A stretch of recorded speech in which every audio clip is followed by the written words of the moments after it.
Welcome to Man on a Boat, Journeys on the Water. I'm on the Kennet Avon Canal at the top of Caen Hill, and alongside is Jellybean. And I'm with Georgie.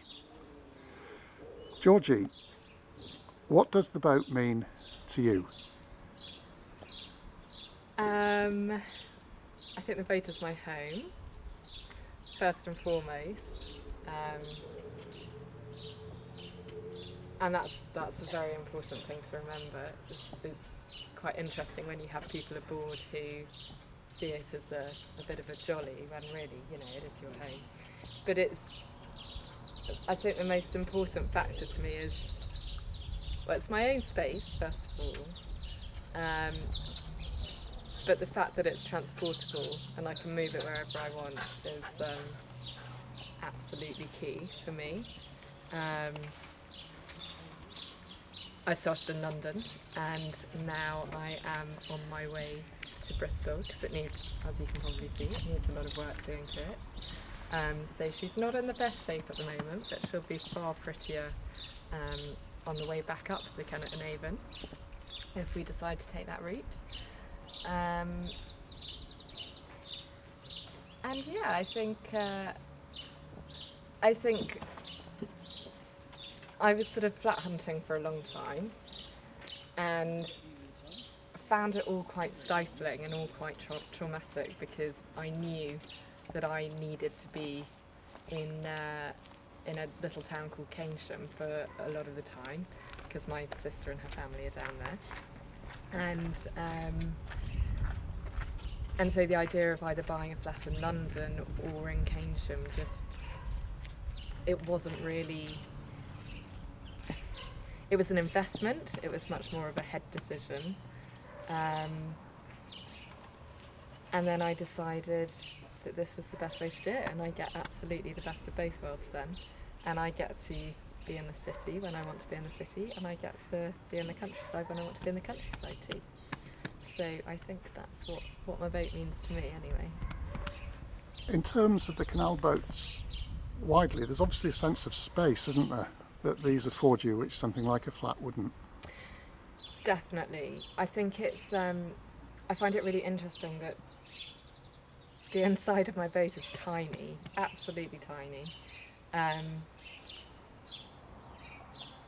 But having said that, I have caught myself more than once in London looking at flats going, well, you poor things, you're stuck there. And I don't have to do that. I can be in central London if I need to be in central London. Although it's a very different community up there. Or if I need to, like I said, go down and visit family and towards Bristol, I can do that. And I tend to not have to worry about, where my home is going to be. It's not just accommodation, it is my home. So in terms of looking at jobs, I found a job the other day and instantly looked at where I could moor my boat, and it just, there's almost an ease with being able to move. So yeah, that's I guess there is a huge sense of possibility. You seem to be liberated by the freedom to move as an integral part of your day-to-day life, really. Yeah, I think it's interesting that when you're on the sort of regulations say that you should stay in a spot no longer than 14 days.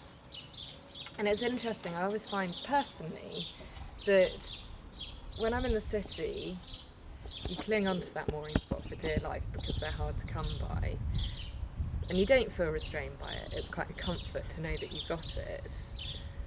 But when you're anywhere else, when you're in the countryside or even in a city, I guess, smaller than London, you stay there longer than a few days and you get itchy feet and you do want to move.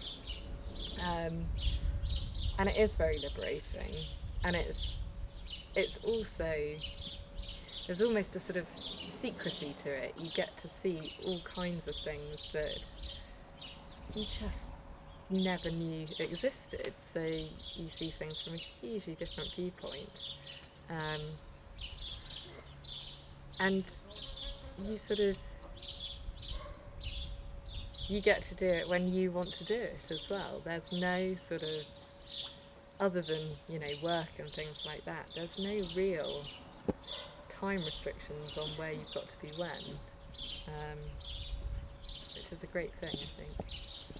Well, thank you very much. No problem at all. Best wishes. Thank you. Bye-bye.